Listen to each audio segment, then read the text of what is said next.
पेट में मैदे के मुकाम पर मरोड़ किस्म का दर्द होता है। सोजिश मैदा में जो उसी वक्त ख़त्म हो जाता है, यानी बड़ी तेज़ी से दर्द होगा लेकिन उसी वक्त आहिस्तगी से ख़त्म हो जाता है। अस्सलामुअलैकुम viewers, Anam home remedy channel में खुश आमदीद। ये दर्द वक्फे वक्फे से होता है और खाली मैदा बढ़ जाता है। शिकम सेरी की हालत में कम हो जाता है। शुरू में मर्ज में तो उसका कोई एहसास नहीं होता, मगर रफ्ता रफ्ता ये दर्द हर वक्त रहने लगता है और दर्द होकर बार बार पाखाना आने लगता है। कुव्वत दाफ़ा तेज़ होने की वजह से कभी कभी कच्ची ग़ज़ा पाखाने में खारिज होने लगती है। इससे बढ़कर अल्सर मैदा हो जाता है। तो चलिए शुरू करते हैं कि इसका इलाज कैसे किया जा सकता है।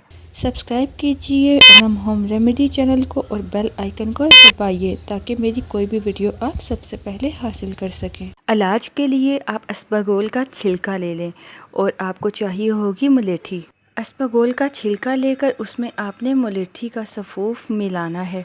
करना क्या है, बराबर वज़न में अस्पगोल का छिलका और मुलेठी ले लें। मुलेठी को अच्छी तरह से पीस कर सफ़ूफ बना लें। दोनों को मिक्स करें और खाने वाला आपने बड़ा चम्मच खाना खाने से 1 घंटा पहले नीम गर्म दूध के साथ लेना है।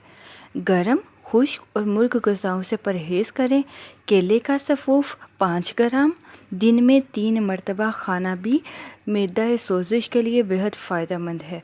कच्चे केले जो पकने के करीब होते हैं, इन्हें काट कर अगर आप खुश्क कर लें और पीस कर दरमियाना चम्मच 2 खानों के दरमियान नीम गर्म दूध से इस्तेमाल करें।